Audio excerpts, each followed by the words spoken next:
What's up, everyone? Welcome back to the channel. Boozer here. Thanks for stopping by.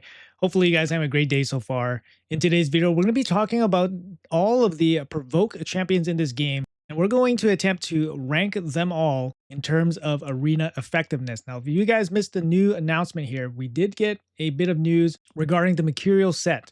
So the Mercurial set will now be susceptible to champions with Provoke, meaning that Provoke can go through Mercurial and prevent the refreshing of the total guard stacks from the 9-piece Mercurial set. So this is a pretty big change. Obviously, this is Plarium's way of trying to balance Mercurial set being too strong and all that. So like I said, in this video, we're going to create a tier list and we will rank all of the Provokers in the game. So first up here, I'll show you guys the tier list and I'll go through some of my methodology and then try to explain some of my choices. So first up, we do have the S tier. The S tier is the best of the best. We have the A tier, which is very powerful. These are very good champions. B tier, these are good, serviceable champions. C tier, they're viable. And then D tier would be the other. Now, I want to preface and say that this tier list is mainly focused on Arena because this is basically the area where we will be seeing all the Mercurial sets. Now, going through all of the Provoke champions in this game, I did focus on champions that have an AoE provoke as opposed to single target provoke. So you might not see, your favorite provoke champion here. That one of the main reasons why is because they probably only have a single target provoke. Not saying that all single target provoke champions are not usable or not good, but for the purposes of this tier list, we're just using champions with area provokes.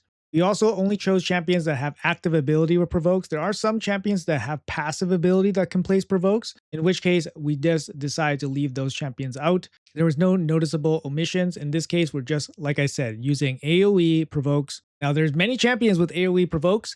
Some of them we will value higher and lower, and some of them might have the same kind of ability, in which case tiebreakers will be explained. And of course, you guys can let me know in the comments below if you guys agree or disagree, or if I missed anything. And as we all know, all these tier lists are subjective, and every champion has a place in this game. Obviously, a champion that I maybe not mention in this tier list might be the best champion for your account. It really depends on your account. With that all being said, let's get started here. I'm going to provide a index reference to the champion I'm talking about, as well as move the champion to their respective places. So first up here, let's jump into the brand new Argonite faction, and we're going to be talking about Nolson Bronze Bull. So Bronze Bull here, actually a pretty decent arena champion when you factor in that he does have an AoE provoke. It's on a 4-turn cooldown, so that hurts him a little bit here. But something else that's really good for him is that he ignores 50% of the resistance against targets with max HP is lower than this champion. He is HP base, so more than likely you'll have more HP. The ignore 50% resistance is very good because provoke still requires accuracy to place. So any kind of help here in that regards, irresistible provokes are going to be much higher ranked. But in this case, a 50% ignore resistance is very good. 4-turn cooldown, not the best, but he does have a really decent-ish kit. For at least for arena, makes him a little bit more viable, right? Ignore 50% of target's defense if they're under stone skin. So this at least makes him, arena-centric champion. So for Nolson here, I'm going to put him under the viable category. All right, next up on the list here, we're going to head to the Dwarf faction, and a oldie but a goodie. We got Molly Tankard here. She has a touchless ability here. Touchless 3-turn AoE provoke. The good thing about this, well, there's multiple good things about this, is that, first of all, it's a touchless ability, so there's no affinity issues. Obviously, if you're trying to land provoke, affinity does matter. And of course, you can get resisted and all that stuff. So having proper accuracy. The other good thing about this provoke is that there is a possibility for a 2-turn provoke. That is really strong. A 2-turn provoke, you're going to shut down the champion with Mercurial, you're going to shut down the total guard stacks, refreshing. And Molly was a arena champion before, right? We had a passive here that boosts turn meter. We have a single target revive. She's not that crazy now, obviously in 2026, but I remember when I pulled her, long time ago, she was absolutely amazing just for wave content and all that stuff, which really, really helps her because her general viability is just really good in all content. So even if you just don't use her in arena, she's going to be good in a lot of spots. For me, I don't think she's going to be insanely good, but I think she might actually come out of the viable section and go into a good tier.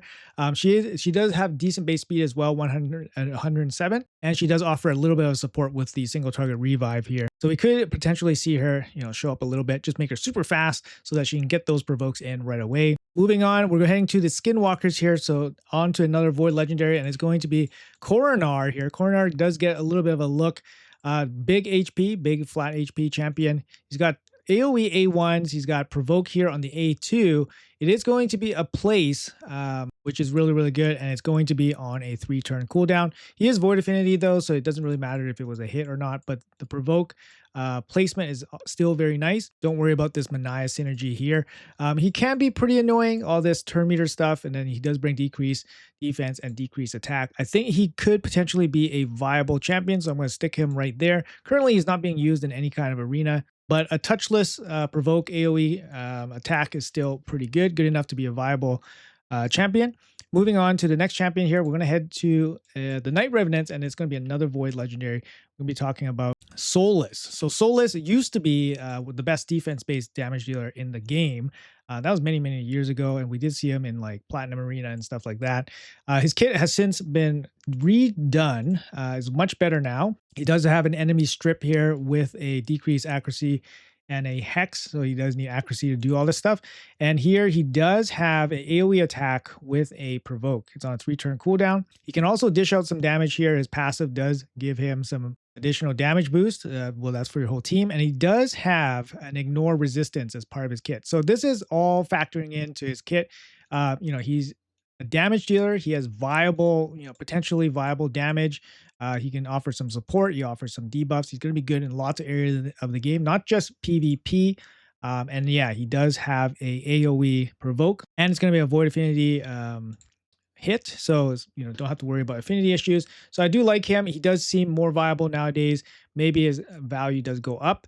I'm going to put him somewhere in the viable range ahead of Coronar. So you're not going to be gearing him out with damage or anything like that. But as a provoker, he actually seemingly is okay, right? He's constantly under provoke, 2-turn provoke on an AoE attack from a Void champion, and then the passive here constantly re-landing provokes could be absolutely devastating.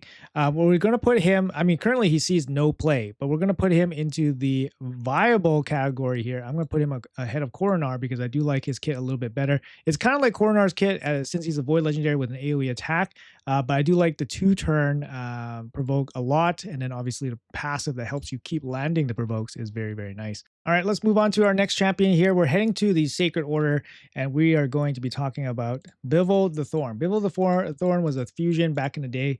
The good thing about him is that he has provokes on the A1. It's only a 50% chance, but he also has an AoE provoke here on the A2. The big thing about his kit is that the provokes will be placed even if he lands a weak hit. So he effectively is a Void Affinity provoker, right? But the fact that he has an A1 provoke at a 50% clip, same kind of condition, it's basically no affinity issues. And then he has an AoE provoke here on the A2. So he has 2 ways to provoke. He does bring some okay, support-ish skills. He has leech and stuff. He's actually okay, pretty decent for Hydra. So if you need him for Hydra too, so he's not fully like build him and then he's going to get, no value from you if you're not going to use him in arena. You can use him in arena just for the provoke, but he's definitely going to be useful for like wave content, Sacred Order, Faction Wars, any kind of Centranos, any wave content, and then Hydra. He's very decent. Gotta love the A1 provoke. Gotta love the A2 AoE provoke. I'm going to put him into the viable range just because he has no PvP standing right now. But I do like him. I might actually put him ahead of Bivald, Angar, mainly because Bivald does have some use outside of just being PvP centric. So that gives him a little bit of an edge there, in my opinion. Let's move on here. We got another Void Legendary, and it's going to be from the Ogryn tribes. We have Graazur here. Graazur does bring a 3-turn AoE provoke, increased resistance, increased defense. He's a very good champion. Good for all areas of the game.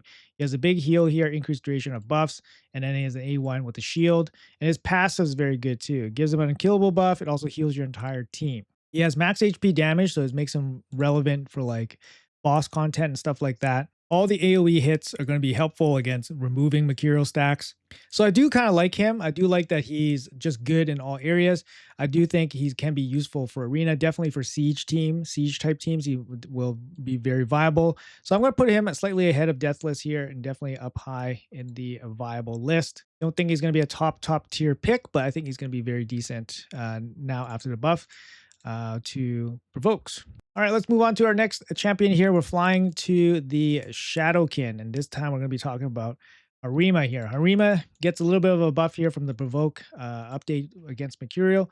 This ability here on a 3-turn cooldown does land to Provoke, and it will land unblockable and irresistible versus Demon Spawn. Small little condition there. The big problem with Harima is that she will require accuracy to land this stuff against non-demon spawns. Does that make a huge difference for her? I think yes, it does make a big difference. She's not going to be able to land the provoke as easily, and if you build her with accuracy, she's not going to get the full damage output that she can. I mean, she doesn't hit super hard on the first hit, so you kind of can't really spare any of that damage out for accuracy. So I think even though it looks good on paper that she did get a bit of a buff to her provoke ability, I don't think it's viable given that Harima is probably going to be built in full damage anyways. So I think the boost to her is a little bit overstated, I think. So for me, I'm going to put her somewhere in the viable range around there, maybe ahead of Angar in terms of viable provokers. Maybe just below, actually.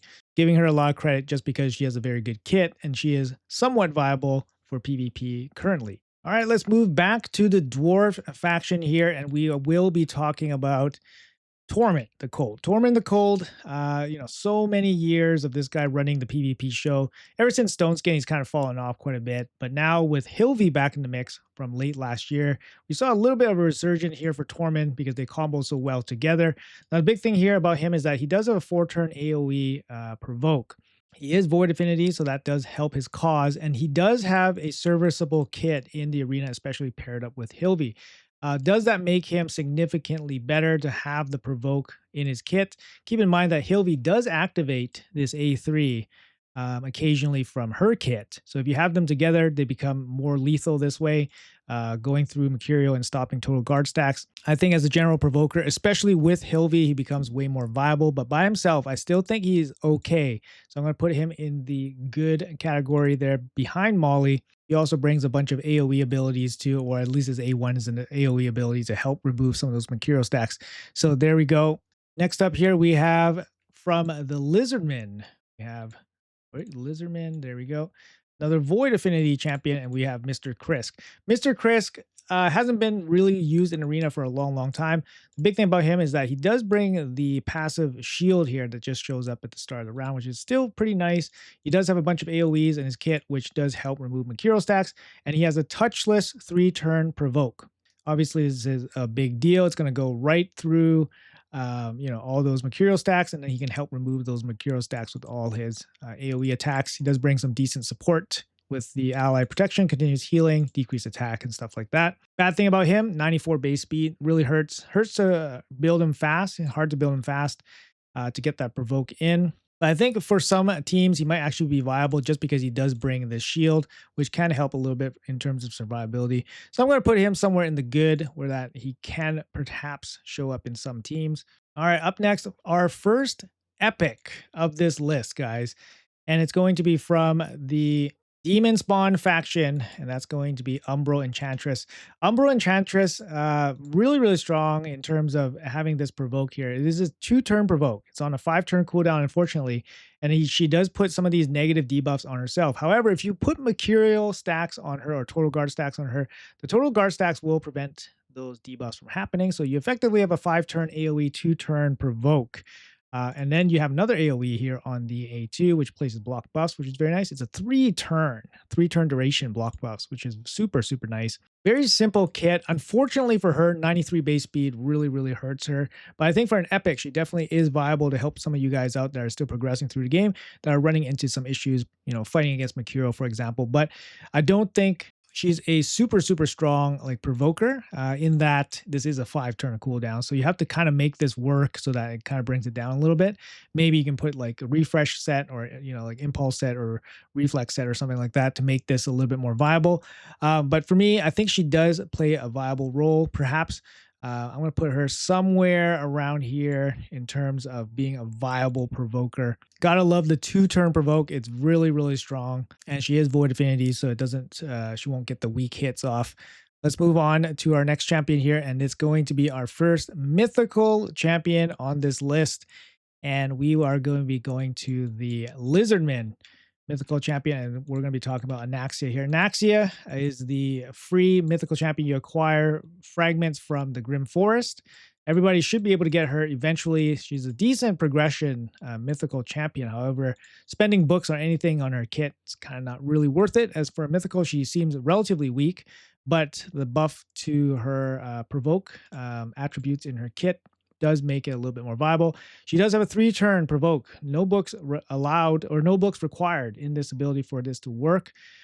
She places leech and provoke. Also plays counterattack on himself. It's a 3-turn cooldown, 1-turn provoke. Totally viable ability. Nice additional stuff with the leech, nice with the counterattacks.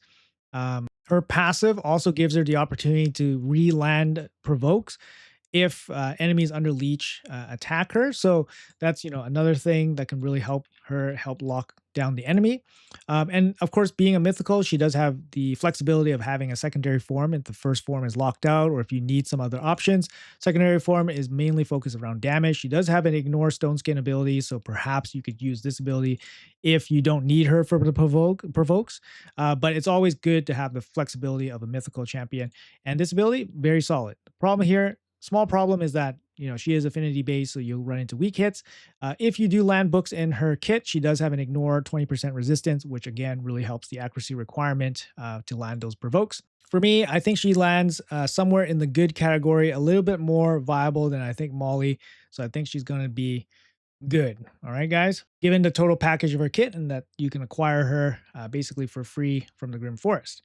All right, let's move on to our next champion here, and it's going to be another mythical champion, and we're going to be talking about from the Dark Elves, Aphodus. Aphodus has some good things going on for them. His base form is damage based, right? Damage dealing. So he does have an ignore defense ability here on his A2. It's a big AoE smack, and he has an HP burn on his A3.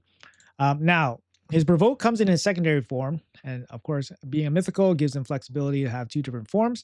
But the secondary form provoke also allows him to be locked out and then come into a secondary form to place his provoke. His provoke is a place, so there's no issues with the affinity. It's on a 3-turn cooldown. He does ignore 20% resistance, which is very good, lowering the accuracy requirement.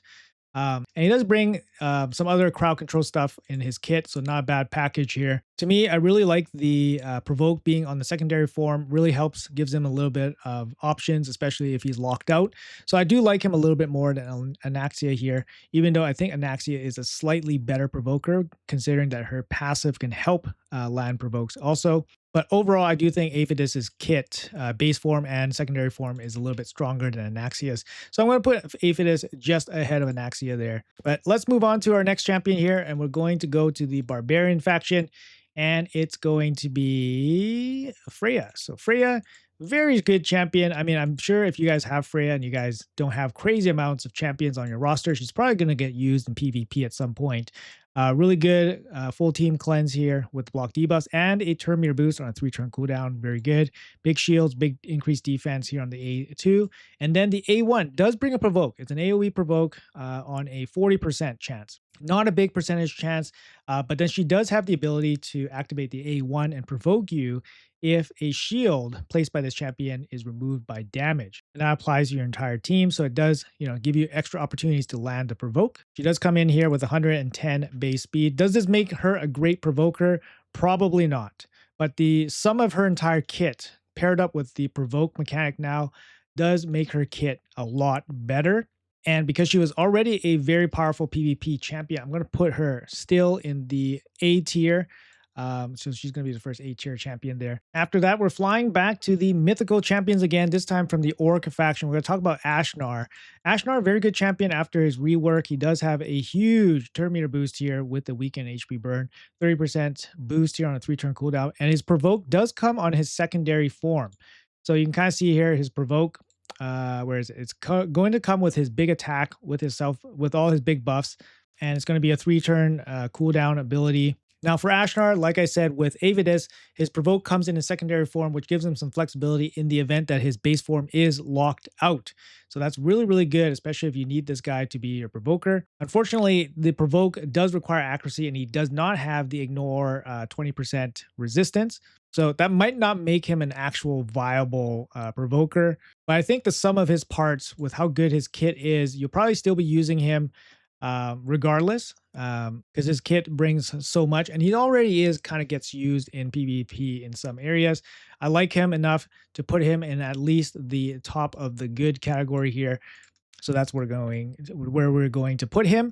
Moving on from Ashnar, we do have a Void legendary champion here. And it's going to be coming from the Undead Hordes, and it's going to be Gaspard. Gaspard, very strong champion, very, very powerful passive. The way I describe this guy is he's a win more champion. If you're winning, you have this guy on your team, you basically just lock down the fight with his passives. Basically, if anybody gets revived, he's going to come in there and block revive them, which is absolutely devastating. And then he also has this really nice 3-turn AoE attack. It does bring provoke. He does self-buff himself with increased shields and increased defense.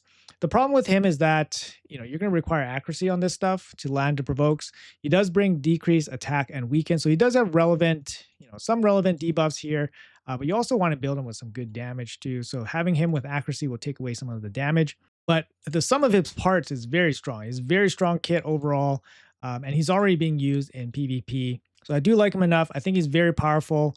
And him being a Void legendary, no affinity issues. I'm going to put him slightly ahead of Freya there for his strong provoke abilities, as well as his overall kit just being very, very strong. All right, guys, on to our next champion here, and it's going to be another mythical champion. We're going to jump into the Orc faction. We're going to be talking about Gharol here. So some of you guys might think that Gharol might be a little bit low on this list, but to me, she's a very powerful champion, S tier in some cases, of course, but as a provoker, I think her provoke lacks a little bit here. It's a 4-turn provoke. It's an AoE attack, and she does have the ability to ignore block debuffs, which is amazing, and to place it even if it lands as a weak hit, which means effectively she can't weak hit with it.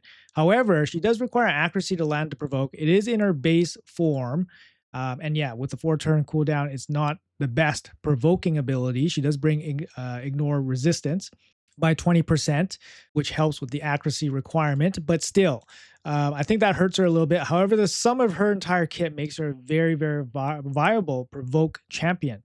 And for sure, no doubt, she will get used if you have her, whether she's provoking or not. To me, I think the sum of her parts definitely lands her in the A, very powerful tier. I think she's just missing a little bit until we reach the best of the best. You guys let me know in the comments below which champion you guys think I will think is the best provoker, best overall provoker in the game for PvP. We're getting near the top. Up next, we have another mythical champion here coming in from the Skinwalkers. Again, a fan favorite, I think. Everybody's thinking he's going to be S tier after this provoke update. But I'll show you guys, or I'll explain to you guys why I think that might not be the case. With Galleus here, he does have a 3-turn AoE provoke and ignore resistance by 20%. Unlike Gharol, Gharol does have the ability to land through block debuffs and have the ability to land on weak hits. Galleus does not have either of those abilities. Now, this ability is on a 3-turn cooldown, which gives him an edge over Gharol's AoE provoke. But I think the ability to land once is usually enough. So somebody like Gharol, I think, gets a slight edge over Galleus as a provoker. And I think Gharol's overall kit is probably a little bit stronger than Galleus's kit.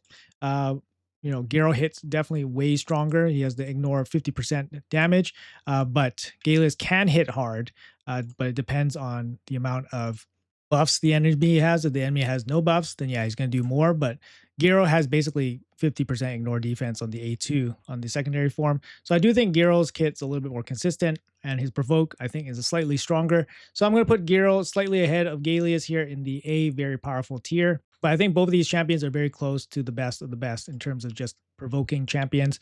Now, let's talk about the champions that I think are actually the best in this PvP kind of tier list. So first up, we have one of the strongest champions in the game, and now he gets a little bit stronger because the provoke is, got a little bit of a boost. It's going to be from the Sylvan Watchers here, and it's going to be Nice, the Shadow Thief. Nice's ability here, obviously very, very strong kit overall. Base form, secondary form, very strong. Good thing about him, his provoke comes in his secondary form. So even if he gets locked down in his base form, he can come in on his secondary form and provoke you.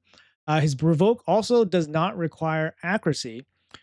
If he is over 50% HP. That happens a lot. Oh, sorry, 75% HP, but the provoke happens at 50% HP, and then it's irresistible after 75% HP. Again, it happens quite a bit. He does have self-healing in his kit, and otherwise he doesn't really require accuracy in her kit. So there's no reason to build him accuracy and kind of ruin his build. And this is kind of like one of the ideas with the other champions that are damage dealers. You don't want to add accuracy on them to kind of ruin their build just so they can land provoke. You kind of just want it baked into their kit and have it just work. So for Nice, it doesn't really require you to do anything different. He's still going to be insanely strong. You don't really need to add any accuracy to him. And for me, he's going to be easily an S tier champion. And he's just going to be, even better now with the provoke buff. Moving on to our next champion here, we have a Void Legendary coming in from the Argonites. And it's going to be Hecaton. Hecaton here, very strong, one of the best A1s in the game. And now it got even better with the provoke buff. 75% chance, books up to 100% chance of landing provoke and enfeeble. Enfeeble is absolutely nuts. On a single target, it has 25% chance for these to be irresistible, right? 25% chance to be irresistible. Very nice, no accuracy required, of course. If each enemy has... basically, if he has more buffs than the enemy, it's going to be an AoE attack. So he has an A1 AoE enfeeble attack with 25% chance to be irresistible, ignoring accuracy and resistance. Incredibly strong A1. And he synergizes super well with his A1 because he does place counterattack on himself, which is incredibly nuts. Just non-stop provoking, non-stop enfeebling. It's just going to be an absolute mess. Overall kit is also insanely powerful, 24% speed in all battles, and just an insane kit for pumping out damage, making your team better. And yeah, not just viable in PvP, viable in PvE content as well. For me, I think he's a stronger provoker than Nice. Overall package of his kit, very strong as well. So I'm going to put him ahead of Nice in terms of being a PvP provoking champion. So Storm Herald Hecaton showing up there. He's also Void Affinity, so no affinity issues. Another insane attribute. Let's move on to our next champion here, and it's going to be a mythical champion from the Barbarian faction. It's going to be Arnie the White. Not many people will have this champion, but he's insanely powerful. His A1 has Death Brand, increase attack, increase accuracy. And yeah, he also has a cheat death passive here, which allows him to stay alive when he receives fatal damage. Very strong A1. But good thing about him is that his provoke is in his secondary form, so it allows him to use it even if he is locked out. 115 base speed means you can build him super fast. His provoke here on a 3-turn cooldown. If this champion's max HP is equal to or higher than the target's, these debuff cannot be resisted. That is what we're looking for, guys. You don't have to mess up his damage build by throwing accuracy into his kit to land provoke. He's just going to land it almost all the time, right? His HP is going to be very high. He is HP based. And yeah, one of the strongest, for sure, one of the strongest provoker champions in the game. He's a damage dealer, great damage abilities, great crowd control abilities, no accuracy required. Absolutely nuts. All right, so for me, he's going to land in at number 2 on our list. And I don't know if you guys guessed who number 1 is going to be. The best of the best, in my opinion. And I will absolutely rue the day that he showed up in the game because I can't get him anymore. It's going to be this guy, Baek. Baek, I think, improves quite a bit. He has everything you want from a provoker. He's even better now with this provoke update. And I think he absolutely deserves to be the number 1 provoker for PvP. His provoke ability on a 3-turn cooldown is an AoE attack, decrease accuracy, decrease resistance. Also places provoke, and it's going to be a 2-turn provoke if they're under 3 or more debuffs. He already lands 2 from his single ability here. If they're under more debuffs, then he's going to land a 2-turn provoke on a 3-turn cooldown. So amazing, amazing ability. Increase, 2-turn duration. It's already very rare, as we can tell. He's a Void Affinity champion, so no chance of weakening hits. And yes, it does require accuracy to land all this stuff, but you want accuracy on this guy, and he's placing decrease resistance on the enemy before he lands all this stuff. So, it's going to go a long way, right? So it makes his kit so much better without having to change the way you're going to build this guy out. And of course, the sum of his parts, his entire package is just absolutely insane. Already very strong for PvP content, already used in PvP content. And for me, this just increases his overall value so significantly. And yeah, just insane. Insane champion, and my pick for the best Provoke PvP champion in the game. At least, yeah, we'll see. Now, I did have one more tier here, and that's going to be the D tier. The D tier is just going to be all other provokers in the game, like I said, that have AoE provokes. You might recognize some of the champions. I'm not going to cover all of that in this video. We do have, free-to-play champions here, like, for example, Visix, AoE 3-turn provoke. Could be viable, right? You can at least use that to some capacity. Good champion and lots of content. So I think she actually places pretty high in the other category. I don't know if she's going to be viable for PvP content, but if that's the best you have, then of course you're going to have to use that champion, right? Obviously, there's other champions here that you might recognize, like Vogoth, like Kantra's there, Martyr's there, Rexar, Taragi. All these guys have similar kind of provokes. They either suffer from affinity issues, they all have either 3 or 4-turn AoE provokes. But there's nothing really that differentiates them. Like, for example, mythical provokers can have provoke abilities on the second form, or they can have, ignore resistance, which really helps the accuracy requirement. Or some of these champions have irresistible provokes, which really help, or they can land provokes through weak hits, right? So that's why I separated the D tier from the rest. The other provoke champions just don't really bring anything too crazy outside of just the standard, AoE provoke. But for completeness sake, I did include them into this tier list. They just all fit under the other category. Anyways, guys, that's going to be it for this tier list video. Let me know in the comments below what you guys think and how you guys would grade some of my champions. Do you guys agree or disagree? Like I said, this tier list is mostly for the best provokers in PvP. Just my opinion, non-exhaustive list or anything like that. Obviously, tier lists are subject to change and obviously subjective in its nature. So take these for entertainment value and a grain of salt. I tried to provide my best reasonings for everything. Hopefully it all makes sense. Anyways, guys, like I said, leave me a comment if you guys enjoyed this video. Let me know if you guys agree or disagree. If you guys like the content, make sure you guys like and subscribe. Would really appreciate that. Thanks for watching till the end. Have a great day, and I'll see you guys in the next video.